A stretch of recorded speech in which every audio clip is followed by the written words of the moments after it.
Good afternoon. Thanks so much for joining us today. My name is Kyle Roberts, and I'm the Executive Director of the Congregational Library and Archives. Welcome to today's virtual book talk, Enslavement in the Puritan Village, The Untold History of Sudbury and Wayland, Massachusetts, with Jane Sciacca. To begin, I want to acknowledge that the Congregational Library and Archives resides in what is now known as Boston, which is in the place of the Blue Hills, the homeland of the Massachusetts people, whose relationships and connections with the land continue this day and well into the future. For those of you joining us for the first time, the Congregational Library and Archives is an independent research library. Established in 1853, the CLA's mission is to foster a deeper understanding of the spiritual, intellectual, civic, and cultural dimensions of the congregational story and its ongoing relevance in the 21st century. We do this through free access to our research library of 225,000 books, pamphlets, periodicals, and free access to our digital archive, which has more than 130,000 images, many drawn from our New England Hidden Histories project. Throughout the year, we offer educational programs and research fellowships for students, scholars, churches, and anyone interested in Congregationalism's influence on the American story. I encourage you to check out our website to learn more of what we do and for news of upcoming events. So please allow me to invite up and to introduce our speaker. Jane Sciacca is a retired National Park Ranger with a degree in history education from Simmons University. Her work as an interpreter for the National Park Service in Concord, Boston, and Cambridge led to her interest in researching enslavement and abolition in her own community of Wayland, where she has lived with her family for more than 50 years. As chair of the Wayland Historical Commission, she oversaw the 1981 publication of the first history of Wayland as a separate town, The Puritan Village Evolves. And as you're going to see today, we are so grateful to her for continuing to work and continue to mine and giving us this great new book, Enslavement in the Puritan Village. Thanks so much for being here, Jane. I'll turn it over to you. Thank you so much. So first, I just want to thank Kyle and Lauren, who I know isn't with us today, because they made me feel so welcome before I even got to the program. So great people to work with and to get to know. And also, I had dealings with the Congregational Library and Archives during the course of my writing the book, because of course I had some information that I was seeking, and I didn't always get responses from people, but they were immediately responded and were very helpful to me. And I also want to recommend Hidden Histories, which I have loved. And if you want to know how you should format an online presence with the transcriptions and the scanned images, they are just the best source that I have ever found. So thank you to all of you. So this is the cover of the book, and so I have coupled the cover of the book with a quote by one of my favorite people, and that's Lydia Maria Child. And for many years, she's arguably the most famous person in Wayland, although she's practically unknown in Wayland after all these years. She's nationally known in the 19th century, while largely unknown in her hometown, but hopefully that will improve.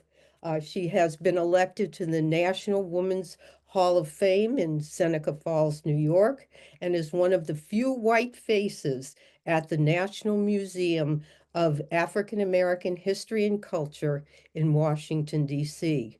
Author, abolitionist, champion of human rights, Child lived in Wayland for the last 27 years of her life. She is buried along with her husband, David, at North Cemetery in Wayland. And her quote has always been an inspiration to me.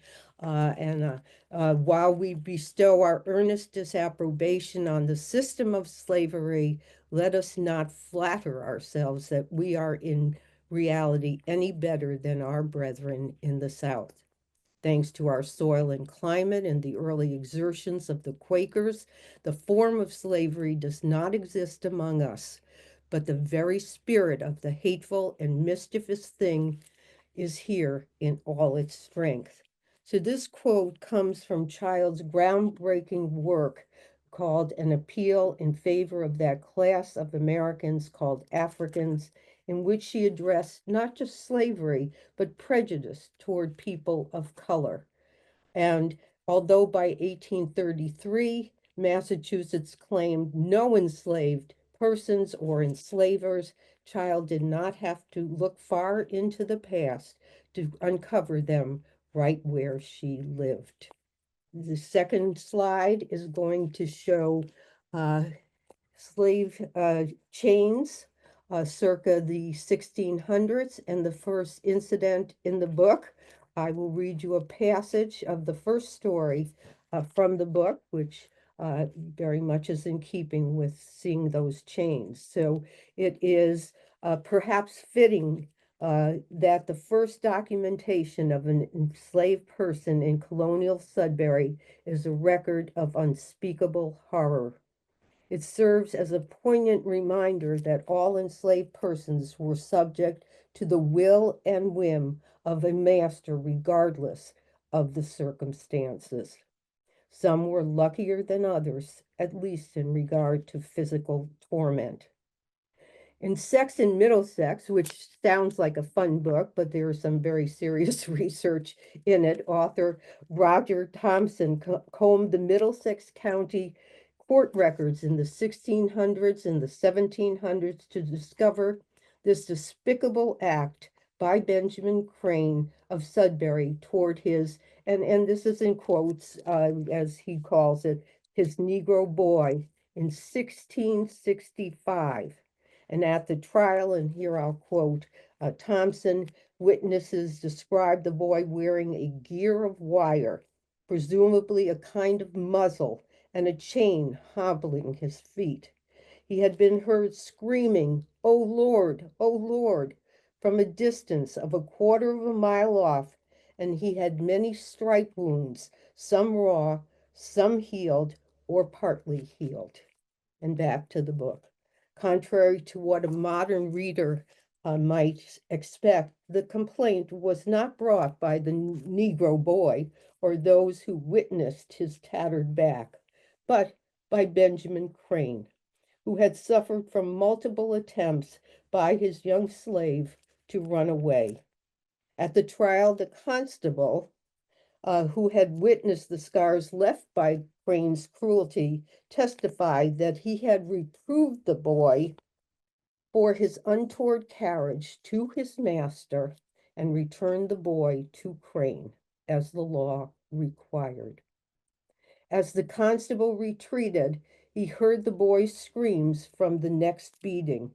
Other witnesses also testified to the repeated beatings that the enslaved boy suffered from Crane, but these comments were offered to demonstrate the boy's bad character and not the despicable acts of a brutal master.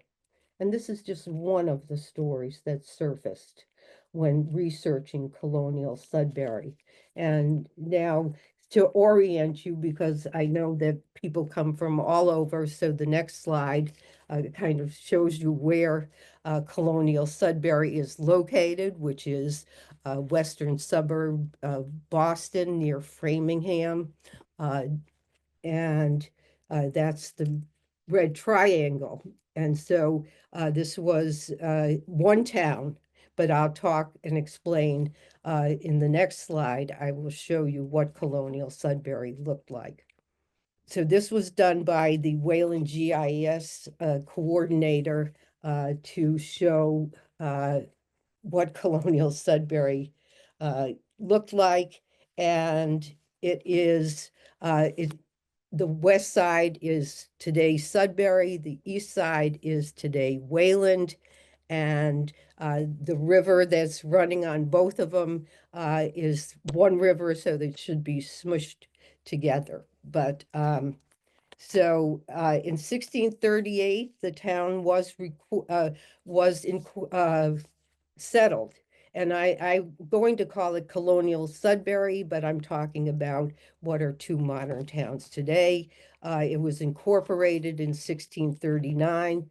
The settlement soon expanded onto the west side of the river. So the original settlement is on the east side, in the Wayland side.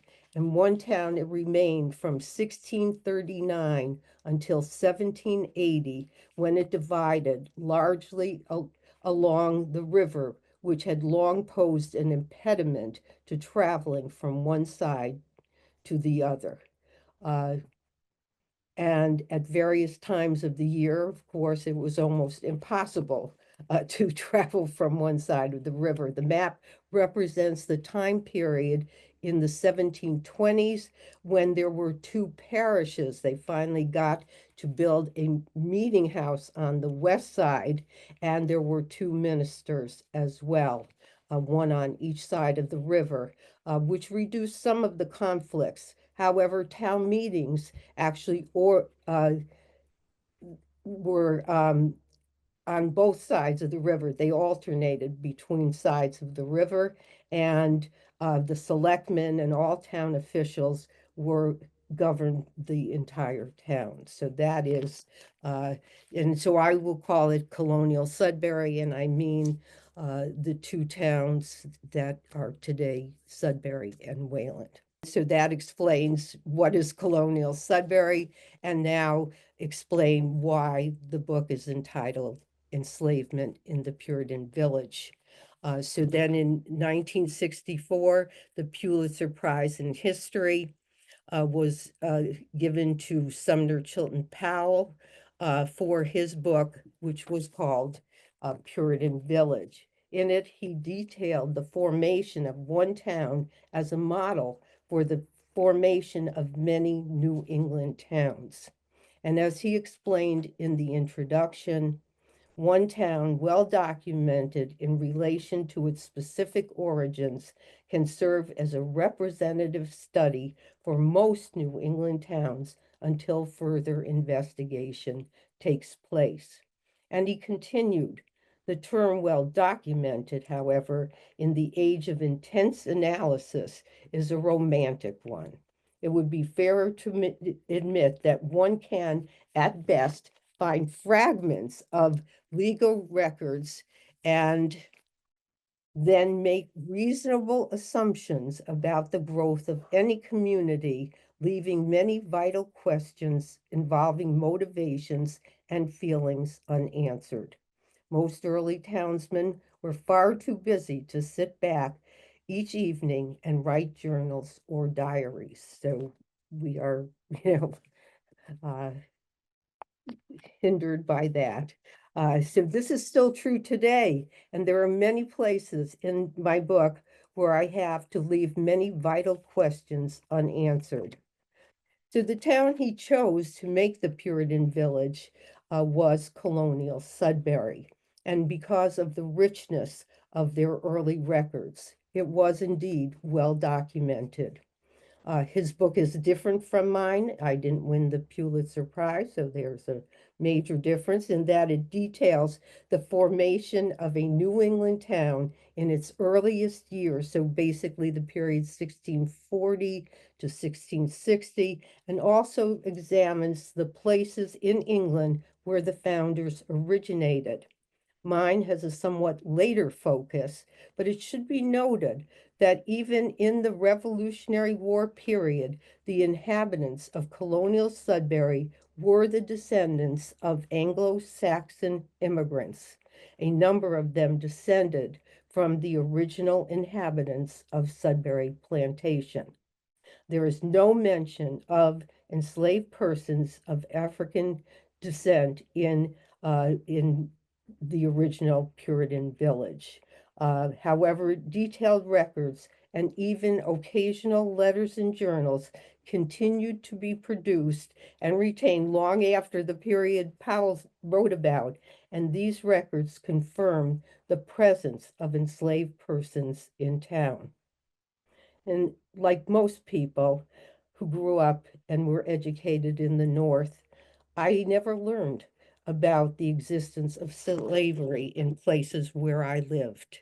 It was, after all, a Southern phenomenon, according to the history books.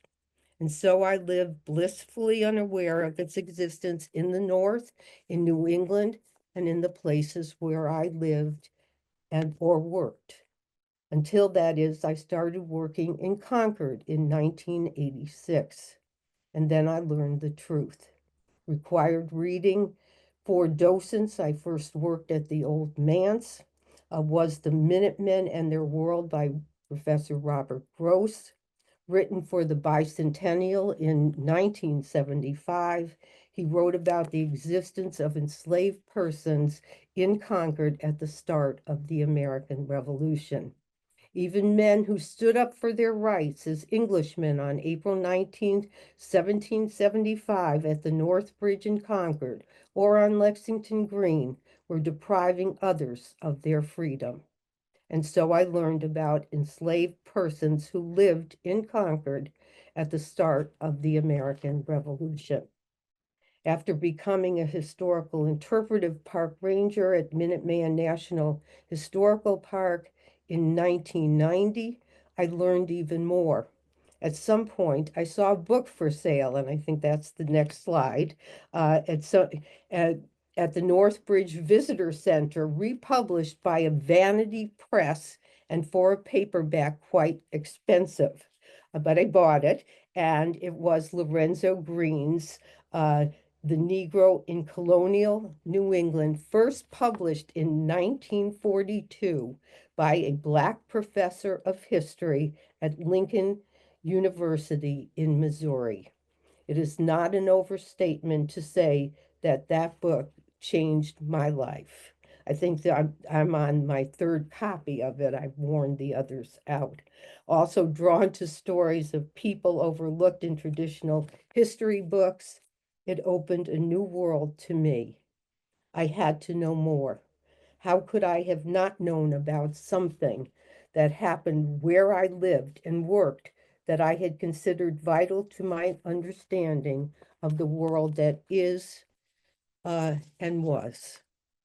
And I should add that in the late 1980s and early 1990s, few tours or programs in the North made mention of enslavement, or in the few cases that did, it was primarily about runaway slaves who had escaped from the South in the 19th century.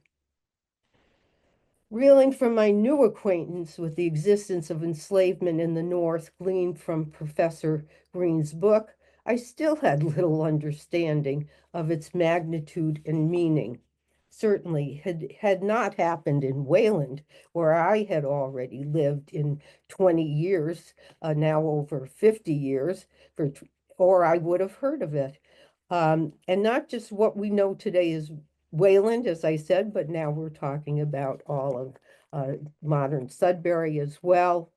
And so this is the period covered in my book when it was one town and slavery was accepted and legal and part of everyday life in Massachusetts.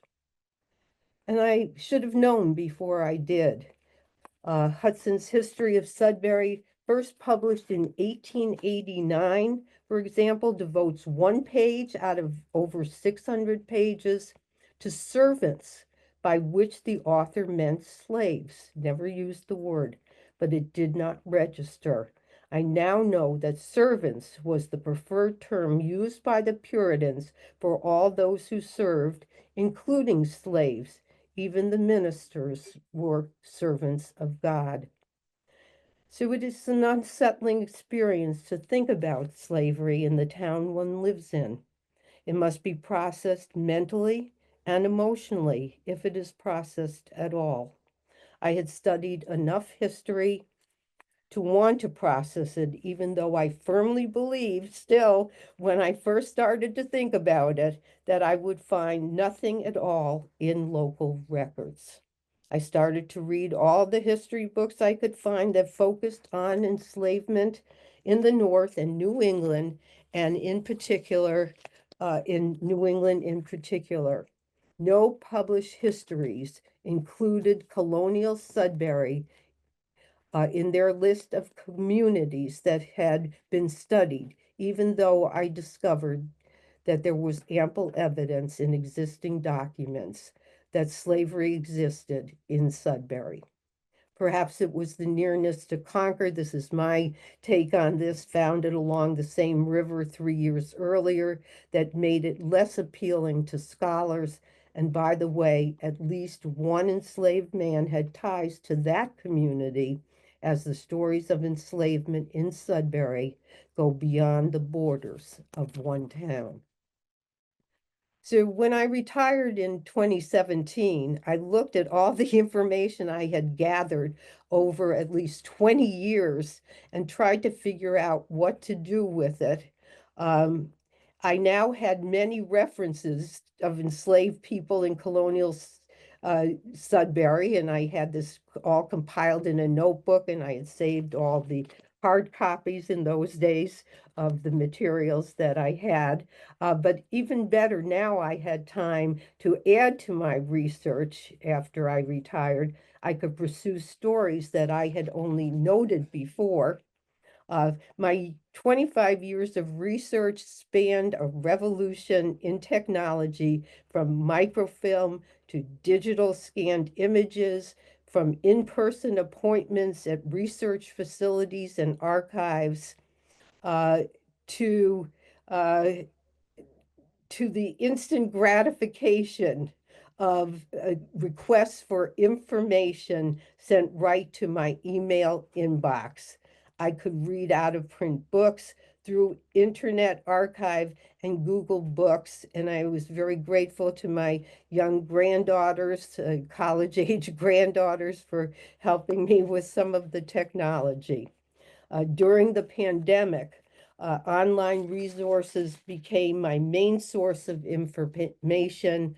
I offered to go to places with masks and gloves or whatever it took to get the information, but uh, what I got instead were numerous scanned documents arriving on my computer. The archivists and librarians were lonesome too, and so when I said something, they said, "Oh, we'll send it to you." And from the Concord archivist Nathaniel Smith, for example, I got over 200 pages of town meeting records. The Mass Archive sent me court records. Uh, but first and foremost, there was a site in Sudbury that was a tremendous asset, even at the beginning of my quest in the year 2000. But it is called the Sudbury Archives, and it's an online searchable database of approximately today about 15,000 town records dating from 1639 to 1850, only Wayland until 1780, and to the time of the separation. But it was started in 1991 by the town of Sudbury as an early endeavor to make town records available to the public. The Sudbury Archives has now been greatly expanded and continues to be so, but I think the first time I looked at them around the year 2000 and I put in the word slave, I got 10 hits at that time. And now it's much bigger, and many of the records were available, of course, to Sumner Chilton Powell when he did his research, but the ease of access today is a treasure beyond compare for someone investigating the town's history. I could now go back to a number of sources and add to my research. I could pursue stories that I had only noted before without leaving home. When I could again make in-person visits, I had a chance to check some of my findings, especially by viewing the originals when only transcriptions had been available to me. And while they say you can't teach an old dog new tricks, you can achieve the unimaginable if you care enough to persevere and have children, as I said, and grandchildren to turn to for guidance. Writing the book was one journey, and the technological revolution was yet another one. Never before published, these stories from preserved records highlight the lives of men, women, and children held in bondage. The accounts of life in colonial Sudbury and their interactions with nearby towns, including bills of sale, marriages, medical, and military records, expand the knowledge of enslavement and its pervasive impact, yet unquestioned acceptance in Sudbury and similar pre-Revolutionary War uh, New England villages. And so with that, and my husband's urging, I should say, I decided that perhaps I should write a book.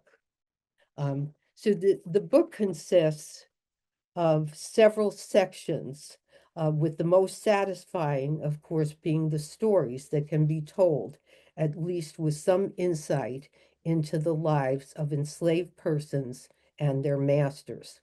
For that, I have mainly Reverend Israel Loring to thank. And so the next slide will show his home, the Loring Parsonage. Today it is the home of the Sudbury History Center run by the Sudbury Historical Society. And so when you walk in, you can feel his presence. At least I do till this day. So Reverend Loring was Sudbury's minister for 66 years from his arrival in town in 1706 until his death in 1772. His copious journals cover most of the 18th century when owning slaves was legal and accepted in Massachusetts. More than any other records, his entries give a human face to the men and women he enslaved and those who were enslaved by others. His words bring to life those who occupied another world between property and personhood, in which glimpses of personalities emerge. And I say that probably the person who gets credit for this being able to become a book is Reverend Loring, because without his journals, without following up on people that he cited as owning slaves or events that happened to enslaved people, he has added considerably to the story portion of the book. So the next slide will show a little snippet of Reverend Loring's journals, which I put on just to make people feel sorry for me, because it is difficult to read. I started reading them, or I read them the first time 25 years ago, which I find was probably good luck on my part because it's a lot more difficult to decipher them today. But it is a journal entry for May 10th, 1755, and a little after 1 in the morning, it says, Simeon, who was enslaved to Reverend Loring, departed this life, one born in my house and brought up in my family. His death has drowned us in tears. The Lord sanctify his death to us all, particularly to the mother of the deceased. So records that breathe life into an enslaved person are few and far between, but those that do are priceless. In his journals, we get some insight into the world of his enslaved boy, Simeon, and another person that there's a whole chapter devoted uh, to Reverend Loring and his interactions with a freed slave named Nero Benson. Uh, and so who was a member of Loring's West Side Church. And things like this give a vivid but still elusive personalities, but it leaves you craving for more knowledge and understanding of their lives, but thankful, I think, for what we can get out of it. So the entry on Simeon, we learn two things about Simeon in this small passage: where he was born and brought up, and that is at the Loring Parsonage. It was his home. And uh, and that he had a mother. His mother has never been mentioned in his journals up to this time. And coupled with other entries about Simeon until his death at the age of 21, shortly after he was emancipated, this gives a glimpse into Simeon's life and that of his enslaver and family. Thus far, very sadly, of course, there is no documentation of words by someone who has been enslaved in Sudbury. If I had to wish for some new information surfacing, that would be it. Currently, there are no written records that reveal the thoughts and perspective of the enslaved persons on the events detailed in Loring's journals or any other sources. So we all are relying uh, on the take on a situation from white men and in some cases enslavers. So most of the existing records, however, but we still this is a wonderful record because most of the existing records are impersonal, providing little or no insight into the lives of the enslaved, highlighting the person's value as property. Despite this, they can still offer up a few clues that can add to a greater understanding of enslavement, like the next slide, which shows the 1754 slave census, in which there are 9 males and 5 females. It's about as impersonal as you can get, giving no names of either the enslaved or the enslavers. This no doubt reduces the total number by excluding children in bondage. So that was the stipulation of the census by Governor William Shirley, that you had to be over 16. So, for example, if you're under 16, you're not represented there, and so that would obviously move up the number of enslaved people in town. Enslaved children were often excluded in census valuation records as they were not considered to be as productive workers. And this is my take as adults. This is my interpretation, so it can be challenged. Sometimes an upper limit was stipulated, as in the 1771 valuation, which included what they called servants for life. That was, i.e., slaves, the preferred word. And they were only those between the ages of 14 and 45. So the owner was only taxed for slaves from 14 to 45. Enslaved persons below or above those ages, in my opinion, were not considered to be in their prime work years, and their enslavers were not taxed for them. The names of the enslavers appeared, but not those of the enslaved. And here we talk, the next slide, about Nero Benson, who, as I say, there is a whole chapter devoted in the book to Reverend Loring's interactions even before Nero Benson lived in Sudbury with Reverend Loring and the church. So the emancipation of Nero Benson, and I have seen the original, this is a transcription, offers a rare glimpse of another kind of record. It is the only documented reference to an enslaved man who lived in Sudbury being given his freedom. What is most remarkable about it to me is that while it was largely impersonal, you know there is a great story contained in this act. What motivated Samuel Wood, the master, to free Nero Benson and at considerable cost to himself. So the law stipulated you had to give 50 pounds to the town. If you emancipated your enslaved person, Samuel Wood actually gave 100 pounds to the town of Sudbury, and to save the said town harmless from all and any charge toward the support or maintenance of Nero Benson. Nero Benson's freedom had to come with a guarantee, and all freedoms had to come with a guarantee that the town would never bear any expense for his care. I talk about this in much greater detail in the book.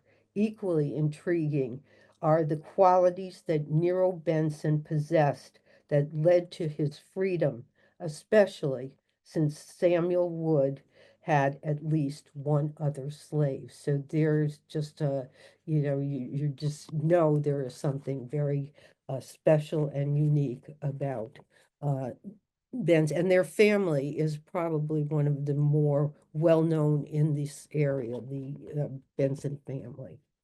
So next is a probate inventory, and this is from Jonas Noyes. And as I said before, most enslaved people were referred to as servants, or their Negro man or whatever, or Negro woman, which was favored by the Puritans over the word slaves. They didn't like slaves.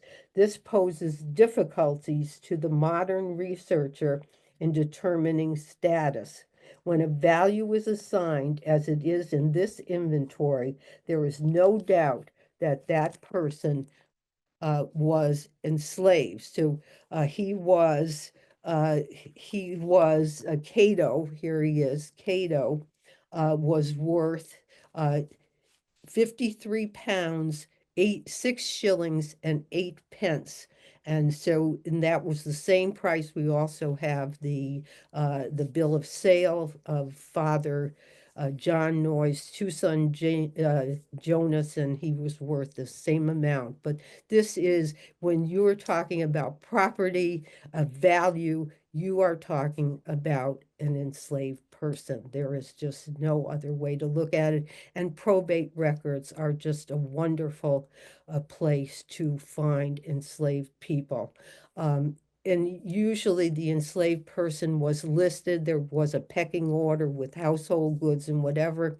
The enslaved person was most often listed along with farm animals and crops. And to me, that also indicates that that person spent most of his time probably doing farm work out of doors. And the next one is of Reverend Samuel Parris, his house is now the oldest house standing in Wayland. And if you're familiar with Samuel Parris, it's not because of his life in Wayland, but he was a slave owner in Wayland who left an enslaved person named Violet in his will. He was a known slaveholder as well in his former home in Salem Village in 1692, where the witchcraft trouble started right in his own house, which is probably why he has great name recognition. And there is no mention of his enslaved woman Tituba in Sudbury, but there has been speculation as to Tituba's relationship to Violet, who was enslaved at the time of Parris's death. So Violet was left to Parris's son Samuel, along with some books, a silver seal, an agate case of knives, a horse, and a colt. And Middlesex County probate records for those people who live in Middlesex County are well preserved, accessible online, and a great resource for identifying enslaved persons. And the last we'll talk about is Frank Benson. Frank Benson. So these are sale deeds of enslaved people our property deeds, pure and simple, transferring ownership from one enslaver to another for a monetary amount. The story of Frank Benson is one that crosses into other nearby towns. Born in Framingham, bequeathed to John Swift, minister of Acton, uh, in his father's will. And his father, Reverend John Swift, was the first minister of Framingham. However, Reverend Smith of Acton quickly sold uh, Francis or Frank Benson uh, for 200 pounds to Josiah Richardson, a prominent citizen of Sudbury. This deed, owned by the Goodnow Library in Sudbury, yielded another surprise. On the reverse side was a commentary by a man named Thomas Stearns, who collected Sudbury town documents. He added a handwritten note on the reverse side, so both sides of the document are in the book, uh, containing the following sentence: how any man professing to be a minister of Christ could be guilty of the atrocious crime of trafficking in human flesh is inconceivable to us at present. Stearns died in 1844 when slavery was flourishing in America and ministers owned slaves, but not in Sudbury. So there's a big message there. And the last part of the book is the appendix, and that's the last slide. And this is sort of a compilation of all the information that I found, where I found it, and what it is, documenting many, many more incidents of enslavement, for example, that there was no, at this moment in time, there is no further information, but it's there so that hopefully it could be followed up in the future if new information surfaces. So it basically, it's a timeline and it is in chronological order. And I listed sources where I found the information and where there might be more. So that really has taken up quite a bit of the book and is a resource that I hope will be, and tells my sources. So it also is a resource for anyone trying to do research on the subject. So thank you. I will stop here and let and answer any questions. Well, that was fantastic, Jane. And just, so that spreadsheet that you just shared in the book, this is 30 pages of documentation. Yes. This is such a, there's your analysis in the front part of the book, but then to have the access to the primary sources is such a gift to us. And thank you so much for thinking of including that. I think there's going to be, so much more research that people will, in other towns, find people who cross over. We have, so questions are pouring in, but there was one thing I wanted to ask first. Taking my prerogative here. Of course. The one thing that was really striking to me, and I wonder if you could talk a little bit about it, is the connection with Natick and the connection with the indigenous peoples of Natick and how they were kind of forming community. I think that was coming out, especially with some of the Patriots Of color, of yes. color section. Can So, you talk a little bit about that connection? yeah, that was a surprise to me.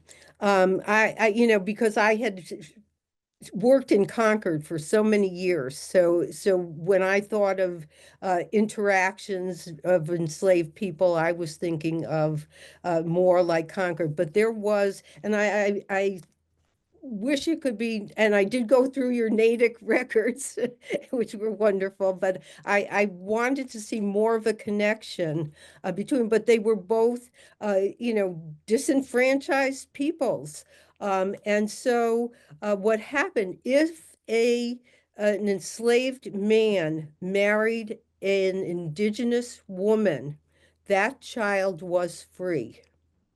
So that was a major consideration. And when it really blossomed, or at least as far as I can see it, as far as existing records so far have shown, is that it really blossomed during the period of the Revolution, so that many of the soldiers either had come from Natick or returned to Natick to live the rest of their lives. So just yeah, that was a surprise to me, because I did go explore Natick records in person, and on your hidden history, and I'm sure there is a much bigger story than that, that needs to be told, but I so far I have not identified the documents. But I think that's very important, disenfranchised people who had something in common, very sadly, and that they would seek each other out. And I think that's what they did. Fantastic. And, such a nice reminder of mobility, right? That in Hmm. some ways, Wayland and Sudbury is a story of families who might have been there for generations, but it's also a story of people trying to Hmm. find their place, Hmm. right? Trying to find community and going Hmm. wherever they need to go to find it. Beautifully, yeah, beautifully said. Yes, agreed. So great questions here. First question from an anonymous attendee. Lydia Maria Child once wrote in a letter that she wished to be buried in a Black cemetery as the last protest against prejudice that it lay in her power to make. In the end, it didn't happen. But was there a Black cemetery in Wayland, or, that she could have been buried in?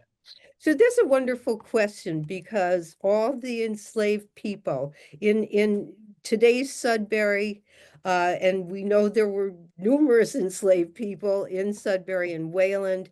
In Sudbury today, there is identified one enslaved person's grave. So no, there was no Black cemetery that we know of. They were most likely buried in unmarked graves in a part of the cemetery that might have been set aside. But that is, where are all these people?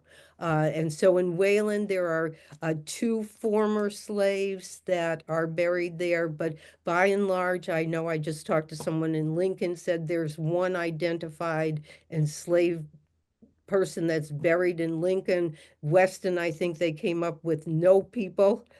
So yeah, where are these people? And there was no mark, or if there was an impermanent marking, it did not. It is not in existence now. So yeah, it's a great question. Where are they? They obviously remained in town. But no, there was no specific place. There were separate cemeteries for people who had smallpox, but not for burials of Black people. So I would assume it was, or we assume it was a part of the cemetery that was probably least, palatable to others. Great question from John Putnam. Could you tell us the characteristics of the people who owned slaves in colonial Sudbury? Mhm. And how big a factor did you find, if there was one, of indentured servitude in the settlement and the early history of the town?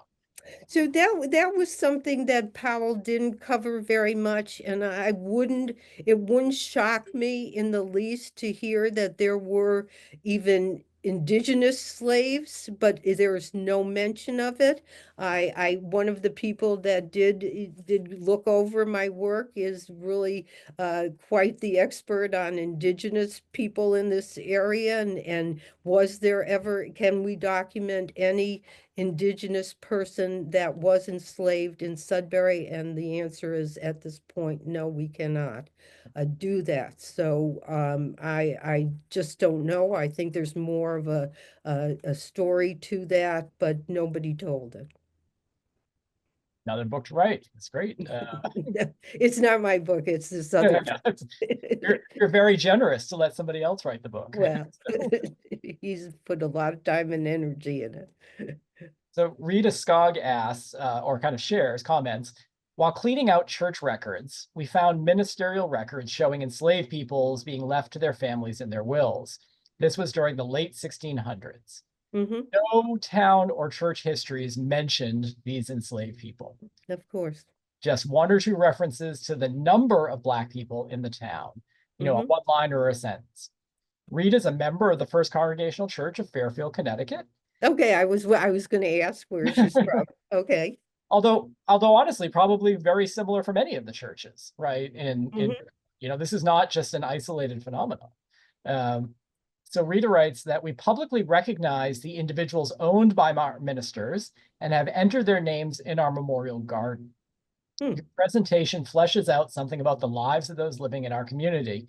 Thank you for that. We only really have the names and maybe an estimated age. But it raises a great question. What are the people of Wayland and modern day Sudbury doing now with the information that you provided? Have they moved towards any sort of way of kind of recognizing, or do you have, or would there be something you'd encourage them to do? So I'd love to see some acknowledgement. We talked about there's programs like Stopping Stones and Witness Stones. And I assembled a group to talk about it. Well, one, they put it in the sidewalk, these stones, and Wayland doesn't have sidewalks except in the center of town. So we talked about whether there would be a central place we could have some kind of memorial. I would also like to see Lydia Mariah Child commemorated in some form. We have no school, no anything named for her, and sort of abolition and enslavement tribute in the town. But you know, hopefully it will happen. And we have a new executive director of the Wayland Historical Society who is very interested in this topic. So hopefully we can make some progress with it. Great. Well, we've got the future ahead of us to Yes. make these recognitions. Karima Lewis writes, could you share the numbers for the population of enslaved people in Sudbury and Wayland? She's a historian of New England slavery who focuses on resistance, particularly on those enslaved people who set fires to resist slavery. Hmm. Did you find any court cases or archival records involving acts of resistance in these towns? I just found a runaway. There Just was a runaway. There was a runaway that is in the book that takes all the newspaper references and compiled them, and you can buy the book. I want to say his name was Antonio Bly, and in it I did find a runaway. I found a man who, according to Reverend Loring, intentionally shot himself. Yes. Um, and so, do I think there was resistance? I think there was. This whole notion of anybody being a happy slave is just foreign to my beliefs. But yeah, there were enslaved people, but no, I didn't find it on the magnitude of, I know some of the fires that occurred, but I can't have I don't have a similar story of that, but certainly was there resistance? Was there certainly uh, I don't want to be a slave. Yes. Oh, got a nice comment here from Charlie Hamburg Stowe, who writes, thank you for this compelling presentation. I commend to all who are watching a new book that he's now reading for a journal review by Sean McGeever, which is called Ownership, The Evangelical Legacy of Slavery in John Mm, Edwards, John Wesley, and George Whitefield. okay. Charlie writes, this clever title refers both to the ownership of persons and to our need to own our history. Good for you. I like it. I will put that on my reading list. Excellent. Um, and so he says, Jane, your work is part of this really noble effort to persuade Americans to deal honestly with their history. Do you have any suggestions for how to counter a trend today to kind of literally whitewash our history? Well, at this point, I haven't felt it so strongly around here. I hope we continue the good fight. I understand the concern. There's a lot of concern about whitewashing history, and especially those of disenfranchised people. But I do what I can. and encourage anyone else to speak out about it, because it is part of your history. It's an understanding, and as Lydia Mariah Child said, it's not over. And if the last line of my book, there's still more to be done. And just hopefully in Massachusetts, we will be able to pursue the truth. And you've given me a segue there. So I really appreciate and really appreciate your conclusion. And in it, for those of you who haven't read the book yet, you nicely rebut the argument that slavery was somehow more humane in the North than in the South. And I want to kind of quote your words back to you.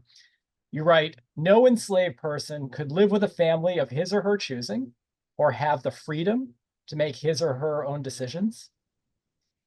Few in number, they were isolated from a natural need to associate with others who shared similar circumstances.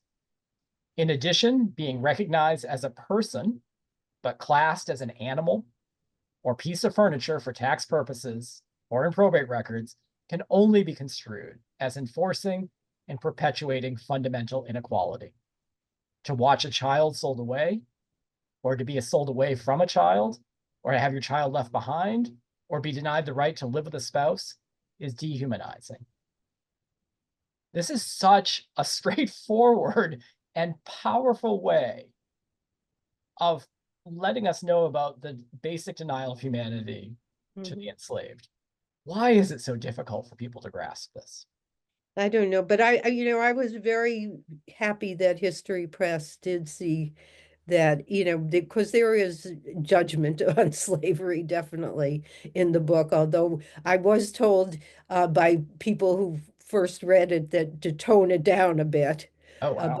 but still they approved that, and they're based in South Carolina, by the way. Good Uh, for you. but yeah, they're just beautiful words, I think, because that's how I feel. And you read them beautifully. I should get you to David. We have a mutual admiration society here. Thank you, so much for writing this book. Thank you for sharing so much. Jane, that you have our admiration and our appreciation. So thank you so much for your work. And it's mutual. So thank you.